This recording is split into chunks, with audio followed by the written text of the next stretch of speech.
Bueno, pues sí, vamos a continuar con Mateo 13:23. El texto que vamos a ver hoy, además, se puede dividir, si cogemos todas nuestras Biblias, vemos que la mayoría de ellas, ¿no? Si tenemos la versión Reina Valera, que está dividido como en tres partes bien diferenciadas, y en este caso está muy bien dividido porque trae pues tres ideas principales, ¿no? La primera de ellas, ¿no? La de la puerta estrecha, pues se refiere a la existencia de un único camino de salvación, en contraste con muchos otros que se nos ofrecen, que sin ánimo de hacer spoiler, pues el único camino es el propio Jesucristo, el propio Jesús. Luego una segunda idea, ¿no? Que es un criterio que nos da Jesús pues para reconocer pues aquellos buenos maestros que nos están marcando pues la dirección correcta a ese camino de salvación, señalando al propio Señor y indicando pues que reconocer la obra del Señor y reconocer que murió por ti, pues es lo que te abre la puerta a esa salvación. Y luego pues se refiere a esos falsos profetas que señalan falsos caminos y que vamos a ver un poco en qué consisten, ¿no? Para que tengamos una idea que aunque sobre todo queremos conocer el billete verdadero o lo que la Escritura enseña, pues también vamos a comentar un poco pues, sobre en qué consisten esos falsos maestros en el mundo en el que vivimos, ¿no? Y ya la última parte pues sería pues hablar de ese juicio, claro, con palabras muy duras, por cierto, ¿no? Cuando lo leamos, ¿no? Donde esos falsos maestros, y además cualquiera de nosotros, pues van a tener que responder delante de Dios, pues de ese camino, falso camino que han enseñado, o esa falsa vida que han llevado, a pesar de que pues hayan podido mostrar muchos prodigios y haber sido admirados por muchos y tenidos por buenos maestros y gente admirable. O sea que no nos podemos fiar tampoco de que gente muy renombrada o muy admirable o que dé grandes señales, pues sean gente confiable. ¿Qué es lo que tenemos sobre todo para medir todo eso? Pues la palabra, la correcta interpretación y la correcta aplicación de la palabra, ¿no? Bien, si nos vamos a la primera parte del texto, que os voy a leer, ¿no? Pues la puerta estrecha, pues dice, entrad por la puerta estrecha, porque ancha es la puerta y espacioso es el camino que lleva a la perdición. Y muchos son los que entran por ella, porque estrecha es la puerta y angosto el camino que lleva a la vida, y pocos son los que la hallan. Bueno, es curioso que cuando hablamos de puerta estrecha, claro, sobre todo los que no son creyentes o los que nunca han oído hablar de esto, pues pueden llegar a pensar o pueden tener una idea equivocada de lo que es esa puerta. ¿Por qué? Porque algunos pueden estar pensando pues, que Jesús nos está hablando de una especie de club exclusivo, que es para unos pocos, o que es una especie de gincana o de carrera de obstáculos a las que solo llegan unos pocos, o que es una creencia muy compleja o muy difícil de entender y por tanto los objetivos para salvarse pues son muy difíciles de alcanzar. Cuando veamos otras propuestas distintas de la de Jesús, ¿no? La de los falsos maestros, podemos ver que en muchos casos es así, pero en el caso de Jesús no es así. No está diciendo que por esa puerta está reservada para unos pocos y por eso es estrecha, o que todos no tenemos cabida dentro de esa puerta y que en realidad pues la mayoría va a tener que quedarse fuera. No, ese no es el sentido. ¿Quiénes realmente han hecho la puerta estrecha? Pues la hemos hecho nosotros, la humanidad ha hecho esa puerta estrecha. ¿Por qué? Porque hemos propuesto otros caminos alternativos en vez de aceptar pues, la solución sencilla y eficaz que tenemos en Jesús. Luego, claro, en realidad de lo que estamos hablando es de un único camino, que es el camino verdadero, que es el camino que nos muestra Jesús y que es el mismo. Y por otro lado, pues toda la colección o toda la cantidad de posibles caminos que hay, que son caminos de hombres, que son caminos inventados por otros, también muchas veces religiones, pero no solo religiones, filosofías, ideologías políticas de todo tipo, pues nos llevan a toda una colección grande de posibilidades y unas muy mayoritarias, y entonces pues cada uno pues se acoge, o la mayoría se acoge a ese tipo de caminos en vez de escuchar pues al Señor esa propuesta sencilla que tiene de cómo alcanzar la salvación, ¿no? Bien, Pues, ¿cuál es ese camino realmente? ¿Y por qué es angosto? ¿No? Que hemos dicho que es porque son propuestas hechas por hombres que proponen soluciones alternativas que realmente no solucionan lo más importante. Y es que vivimos con una naturaleza caída, el pecado es una esclavitud que nos mantiene encadenados, y todas esas alternativas no van a dar ningún tipo de solución a la naturaleza caída del hombre o la situación de estar caído, la situación que hace que no sintamos paz, ¿no? Bien, pues las Escrituras lo dicen muy claro. Si nos vamos a Juan 14, del 5 al 6, cuando Jesús tiene esa conversación con Tomás, Tomás le dice: Señor, no sabemos a dónde vas. ¿Cómo pues podemos saber el camino?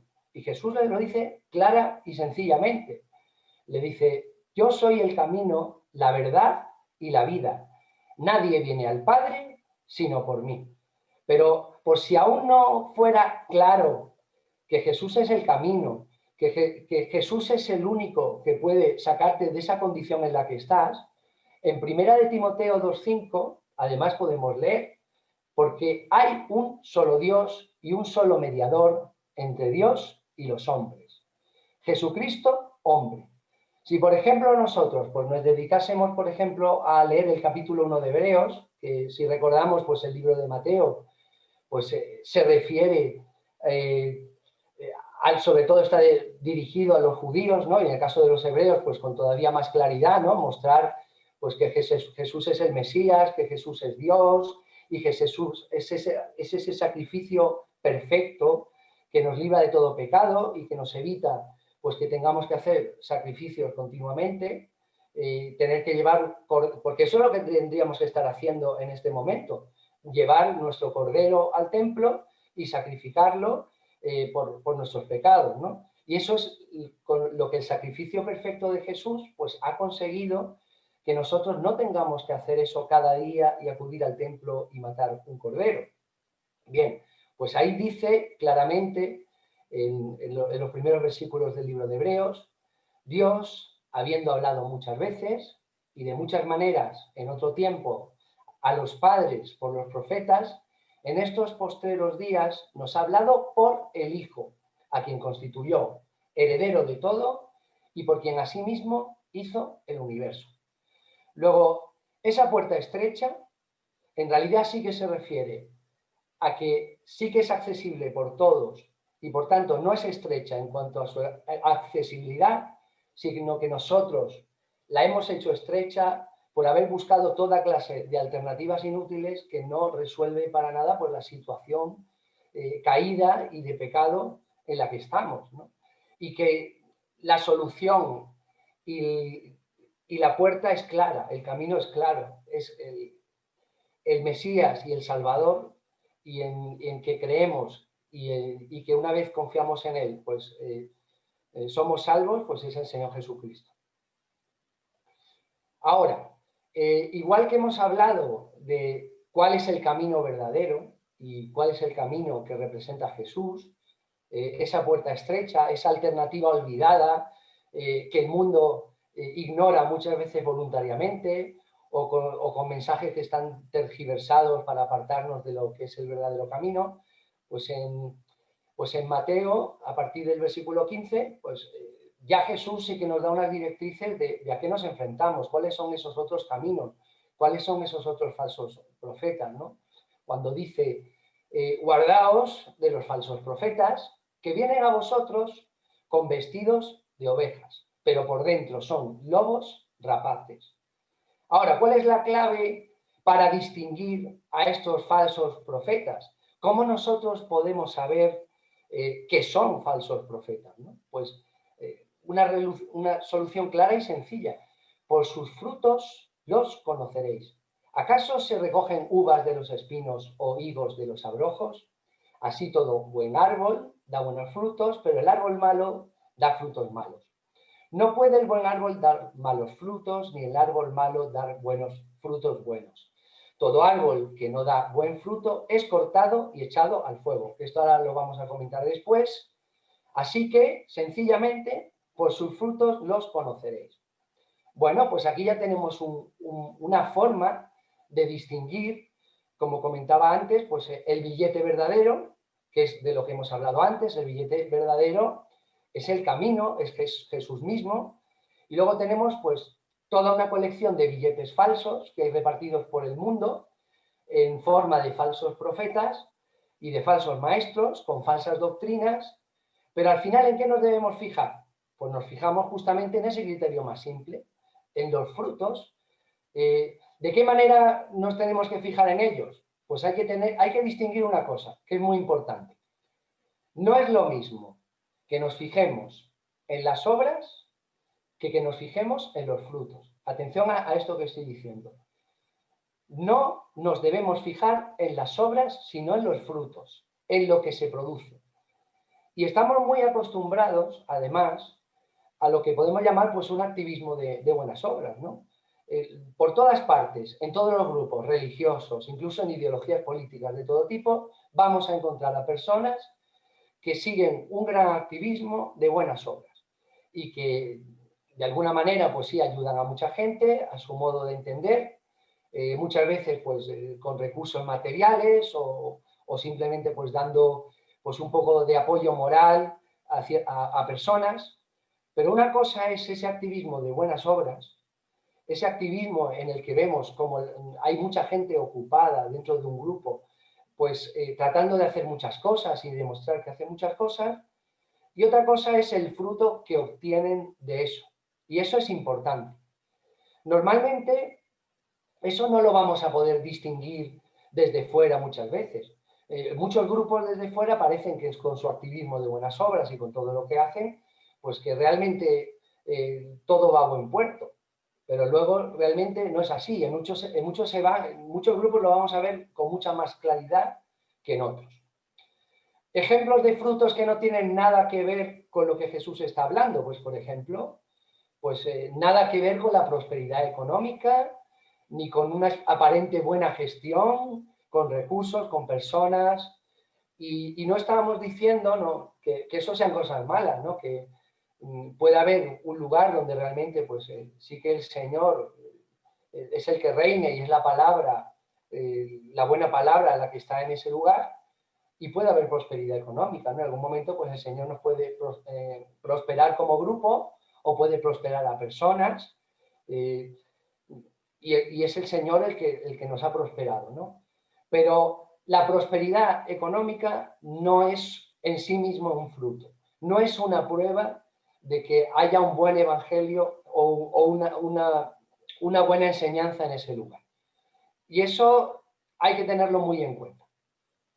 Ya sabemos que en estos tiempos pues tenemos el evangelio de la prosperidad, donde parece que ya la misma prosperidad pues es el fruto de una buena relación con el Señor, y que parece que si estás en pobreza o en dificultad es que no eres fiel. Nosotros sabemos que esos frutos no son los frutos a los que el Señor se refiere.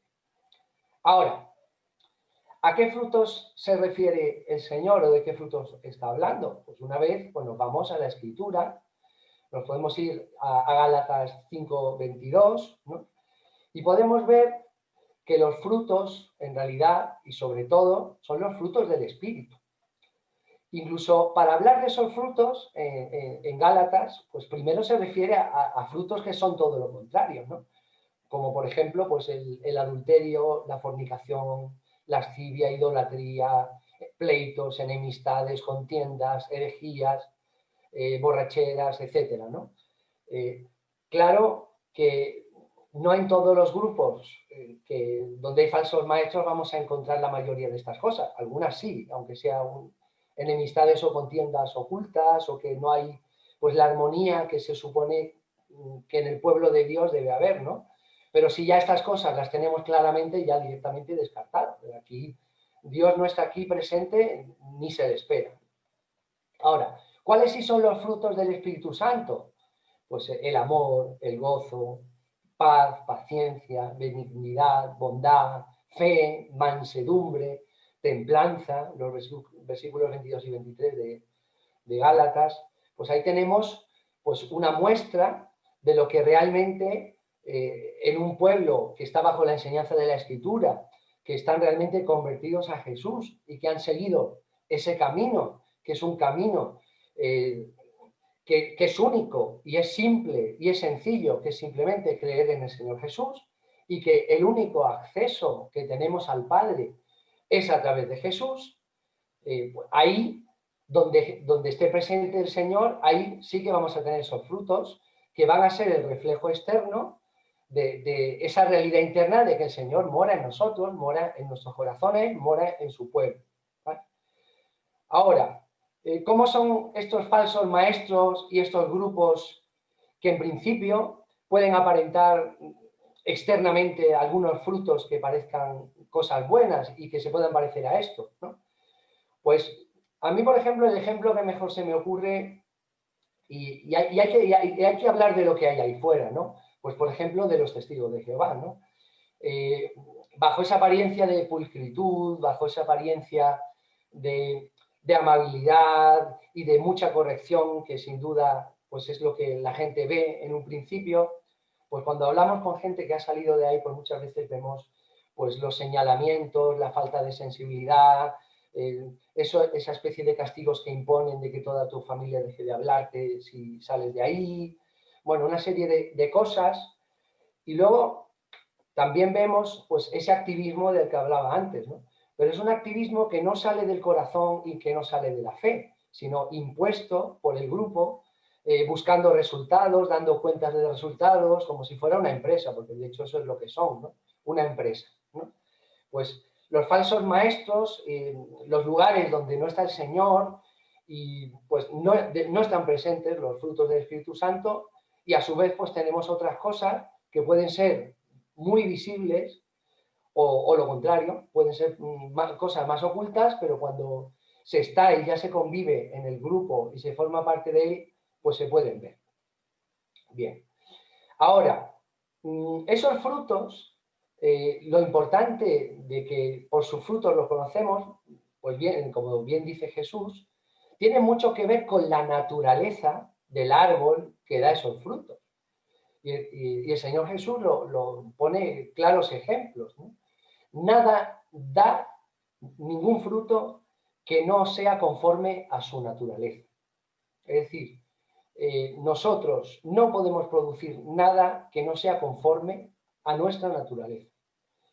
Y cuando nosotros conocemos a Jesús y Jesús mora en nuestro corazón, nuestra propia naturaleza caída cambia a una naturaleza en la que de manera natural se producen esos frutos. Los frutos del Espíritu Santo se producen de manera natural. No hay que hacer un esfuerzo especial o un activismo o que te obliguen y que estén encima de ti todo el tiempo para que hagas buenas obras, ¿no? Ya sabemos que muchos sistemas, por ejemplo la Iglesia Católica, ¿no? Pues son todo un conglomerado de activismo de buenas obras y una organización pues, creada con fines de buenas obras y que además creen pues, que las buenas obras son parte de la fórmula para la salvación, ¿no? En cambio, cuando nosotros mismos por naturaleza, hacemos las cosas porque salen de nosotros, porque el Señor la ha puesto en nosotros, porque el Señor mora en nosotros, nosotros producimos esas cosas de modo natural. De manera que más que esforzarte por buenas obras o por hacer buenas cosas, pues hay que tener una buena relación con el Señor, ¿no? Una buena relación que se mantenga de tal modo continuada, de oración, de estar en su presencia, de estar en comunión. Y es que las buenas obras van a surgir, ¿no? Eso es un poco lo que se hizo hincapié desde la Reforma, ¿no? Que la fe, el estar transformado, el hecho de que el viejo hombre pues haya sucumbido y haya nacido un nuevo hombre, ese nuevo hombre no tiene que hacer buenas obras, es que las va a hacer, es que va a ser reflejo de su naturaleza, del cambio que ha surgido en él. Y no va a haber necesidad de un activismo, de una autoimposición o que el grupo te lo imponga, lo cual no significa que no debamos preocuparnos por hacer el bien, sin duda. Pero es que en comunión con el Señor lo vas a hacer, el bien lo vas a hacer, sin duda. Ahora hablando de caminos, ¿no? De falsos, sobre todo de falsos caminos, una vez que hemos conocido el billete verdadero, ¿no? Que lo hemos palpado, sabemos las medidas de seguridad que tiene, esta metáfora que podemos aplicar al Señor, que sabemos lo que la Escritura enseña sobre el Señor, ¿no? Y sabemos la naturaleza divina de Jesús, ¿no? Y cómo Él es, como dice el libro de Hebreos también, ¿no? La imagen misma de la sustancia del Señor, ¿no? Pues, ¿quién va a abrir un camino hacia el Señor que no sea ese hombre, Jesucristo hombre, que es la imagen viva de la sustancia del Padre? Pues solo el Señor. Pues si vamos a esos otros caminos, a esos caminos más anchos, por ejemplo, la Iglesia Católica enseña, ¿no?, que el Papa es el vicario de Cristo, ¿no?, el representante de Dios en la tierra, ¿no? Esto choca diametralmente contra lo que enseña la palabra, ¿no? Esto es uno de los muchos caminos anchos que muchos han tomado, lo cual no quiere decir que algún católico que haya creído verdaderamente en el Señor y que no se crea pues, estas mentiras de doctrinas de hombres, pues pueda salvarse. Todo aquel que crea Jesús va a poder salvarse, crea en el Señor, ¿no? Pero tenemos estas enseñanzas, ¿no? Esos caminos anchos, ¿no?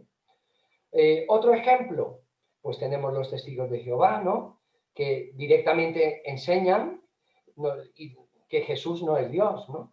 Si Jesús no es Dios, ¿qué camino va a ser al Padre, no? Pues otro camino distinto del que el Señor nos enseña. Por esa razón, el camino que enseña el Señor es un camino estrecho, ¿no? Porque al final vendrán otros a decirte que la Escritura dice otra cosa, pero no te preocupes que nosotros te vamos a enseñar lo que tú tienes que entender y no lo que tú lees, ¿no? Y justamente cuando hablamos de esa puerta estrecha, que no es un club exclusivo, sino que está totalmente abierta para todo aquel que quiera creer en el Señor y que no es estrecha por ese motivo, pues hay algunos que sí tienen un club exclusivo.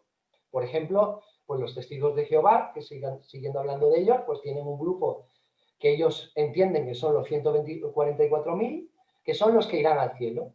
Ese grupo exclusivo, de hecho ellos tienen una lista de esas personas y esas personas son los únicos que pueden tomar del pan y el vino en sus reuniones. Solo uno de los 144.000.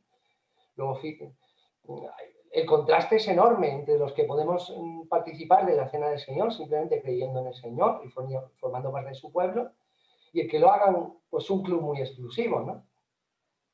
Otra enseñanza falsa que también nos aparta de esa puerta estrecha y nos lleva por el camino ancho, pues decir, por ejemplo, pues, bueno, Jesús era un profeta muy interesante, incluso lo tenemos en cuenta, ¿no? Pero se ha quedado, pues, un poco anticuado. Se ha quedado anticuado y mira, tenemos a Joseph Smith, que ya le han llegado unas planchas de oro con una nueva escritura, y este sí que es el último grito en profecía. Esto es lo que nosotros tenemos que seguir. Lo que enseñó el Señor Jesús está interesante, está bien, podemos seguir algo, pero al fin y al cabo lo que nos va a diferenciar y lo que es nuestro camino es seguir a Joseph Smith, ¿no? Este es lo que enseñarían los mormones, ¿no? En fin, hay muchos falsos caminos. Pero me gustaría que prestáramos atención sobre todo a un falso camino que quizás sea para nosotros el peor de todos y el que quizá muchas veces tenemos menos en cuenta. Y es la propia religión evangélica. Y que nadie se asuste. ¿Qué quiero decir con la propia religión evangélica? Pues que dentro del mundo evangélico, y no hay que irse muy lejos, en América Latina es un fenómeno muy extendido, muy visible, ¿no?, pero está por todas partes, pues hay muchísimos falsos maestros que se llaman evangélicos y que no enseñan el evangelio, ¿no? Y que enseñan un evangelio de la prosperidad o que se benefician económicamente de la escritura, de enseñar en las iglesias, incluso tienen un nivel de vida altísimo, ¿no? Que, ojo, insisto que una buena prosperidad económica y tener un nivel de vida alto no es nada malo. Lo malo es cuando tú usas el evangelio para obtener eso. Y eso es lo que tú buscas. Pues la religión evangélica, me vais a perdonar, pero es peligrosísima, más peligrosa que las demás, porque aquí es donde más nos pueden engañar, y sobre todo a nosotros, ¿no? Luego además corremos pues otro peligro, que tampoco es que sea poco. Y lo digo yo, por ejemplo, que yo que me he criado en familia evangélica y que he nacido en una familia con el Evangelio, parece que no, pero hasta nacer en una familia evangélica puede ser lo más peligroso de todo. Por una razón muy sencilla, porque puedes seguir esa religión evangélica por lo que te han enseñado desde niño y por la fuerza de la costumbre, y al final, por ese motivo, pues estar llevando una religiosidad evangélica sin tener pues una conversión real, y esto sobre todo les pasa a los que pues se han criado en familias evangélicas, que han ido todos los domingos a los cultos sin ningún, más que por la fuerza de la costumbre y sin ningún compromiso real de sus corazones con el Señor, ninguna conversión real. Luego, sobre cuál es el pueblo de Dios, pues nos podríamos llevar por muchas sorpresas, ¿no? Entonces, muchas veces es bueno que nos examinemos a nosotros mismos y digamos, ¿estoy aquí por costumbre y cuando voy a los cultos lo hago por la fuerza de la costumbre? ¿O realmente estoy eh, siguiendo al Señor, ¿no? Y realmente es algo de mi corazón. Ya sabemos lo que dice el dicho, ¿no? Que Dios tiene hijos, pero no tiene nietos, ¿no? De tu abuelo puedes heredar todo menos una cosa, tu fe. Tu fe no la puedes heredar. La salvación y la fe son personales e intransferibles.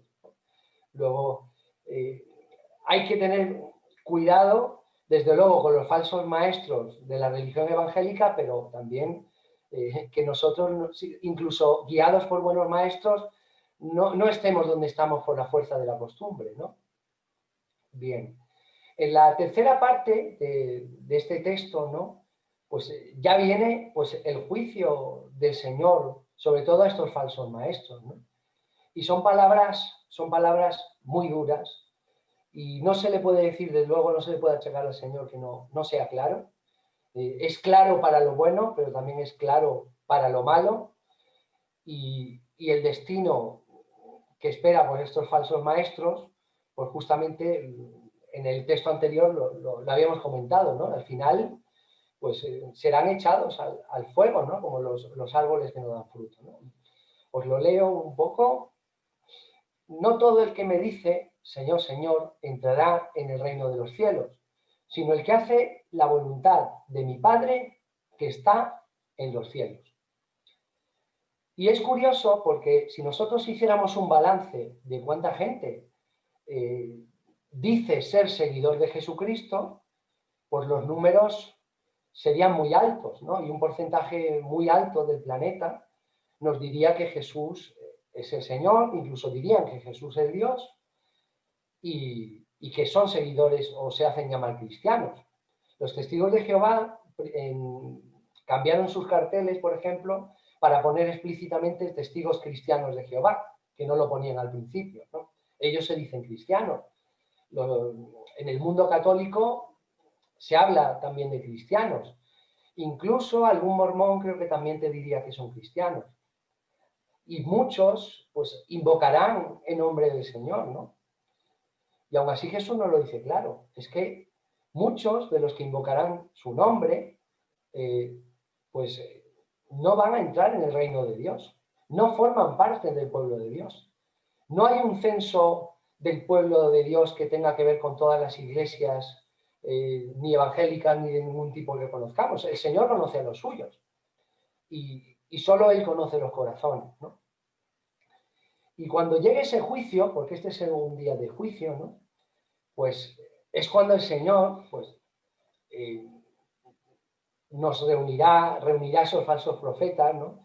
Se dice, ¿no?, que se juzgará a los vivos y a los muertos, ¿no? Y muchos de ellos pues dirán esto, ¿no? Lo que dice aquí en el versículo 22, ¿no?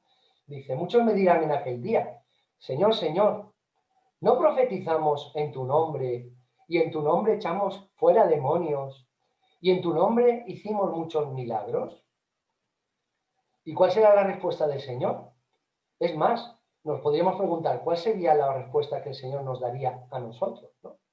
Porque es muy duro, ¿no? realmente demoledor, ¿no? Que pudiera uno recibir una respuesta como esta, ¿no? La del versículo 23, ¿no? Es decir, nunca os conocí. Apartaos de mí, hacedores de maldad.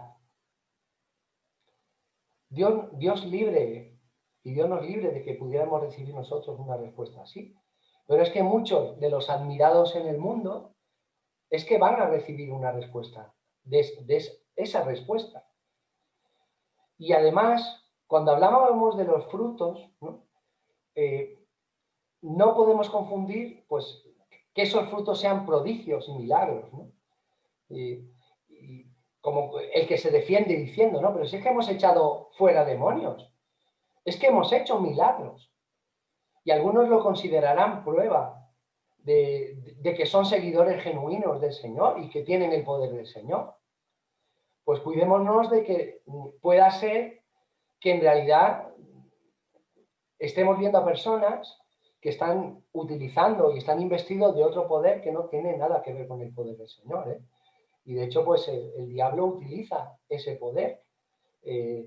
No ese poder, sino un poder similar para engañar a muchos. Hay que insistir en eso. No significa que los prodigios y los milagros no se puedan dar, no tiene nada que ver con eso, sino que, ojo, con confundirlos con los verdaderos frutos a los que el Señor se refiere, ¿vale? Que son los frutos del Espíritu Santo. Eso que esperamos encontrar en el pueblo de Dios, eso es lo que esperamos. No esperamos otra cosa diferente. Y que es algo mucho más sencillo y fácil de entender, porque si nosotros nos vamos a Gálatas y vemos cuáles son esos frutos, aunque parezcan cosas sencillas y no milagrosas, pero que haya amor entre los hermanos, que en vez de que haya disensión o contienda, como se habla de los frutos contrarios, ¿no? Que haya paciencia o que haya benignidad o bondad, que haya fe. Cuando el Señor dice que apenas el que tenga fe no le llegaría ni un grano de mostaza, ¿no? Pues eso ya es de por sí un milagro vivo, de que nosotros, siendo malos, siendo de naturaleza caída, que el Señor haya podido conseguir en nosotros algo así como que exista en nosotros ese gozo, esa paz y ese amor, y que nos tratemos los unos a los otros, ¿no? A mí me gusta mucho recordar, pues, cómo era el ambiente en el libro de los Hechos, ¿no? Entre los hermanos, ¿no? Que vendían las cosas, se las daban a los pobres, lo compartían todo, había una especie de pasión de estar en grupo todos juntos compartiendo del Señor, siendo felices habiendo conocido el Evangelio y estando en comunión. Eso es lo realmente milagroso. Eso es lo que realmente el Señor espera de árboles que están plantados en el huerto de Dios y que pertenecen al pueblo de Dios. Luego, insistir en una cosa. La religión evangélica no te salva. La religión evangélica puede ser lo más peligroso de todas las cosas que he mencionado, si te sirve para engañarte aún mejor que en cosas que ya sabes que son falsas, ¿no? El único que salva es el Señor Jesús. Que esa puerta estrecha no es porque el Señor la haya estrechado, sino porque la hemos estrechado nosotros. Nosotros hemos creado todo tipo de alternativas para no tomar la alternativa que el Señor nos ha dado. Por eso, ¿qué esperamos nosotros como creyentes en vez de recibir ese juicio tan duro? Porque al final esto no es solo para maestros buenos o malos, es para todos. Todos vamos a tener un juicio en función de nuestros frutos y a quién realmente hemos servido, ¿no? Y la Escritura es muy clara, igual que Jesús puede ser tan duro, pues a la hora de emitir un juicio de aquellos que son falsos maestros, falsos profetas o falsos seguidores, ¿no? Y tenemos toda esa clase de juicios cuando Jesús se refiere a los fariseos, ¿no? Como sepulcros blanqueados y, y todas esas cosas que son muy duras, pues nosotros sí que preferiríamos pues escuchar del Señor todo lo contrario, ¿no? Como por ejemplo cuando lleguemos a Mateo 25, ¿no? Cuando dice el Señor, que esperamos que algún día nos lo diga a nosotros, ¿no? Bien, buen siervo y fiel, sobre poco has sido fiel, sobre mucho te pondré. Entra en el gozo de tu Señor. O lo que tenemos en Apocalipsis 2:10, ¿no? Sé fiel hasta la muerte y yo te daré la corona de la vida. Que muchos interpretan como que ser fiel incluso en peligro de muerte, o otros que ser fiel hasta toda la vida, y lo podemos entender de las dos formas, ¿no? Ser fiel al Señor incluso en peligro de muerte, y ser fiel pues porque has sido constante y has sido fiel a lo largo de tu vida, y al llegar a la muerte, ¿no? Pues el Señor pueda decir de ti que has sido un buen siervo.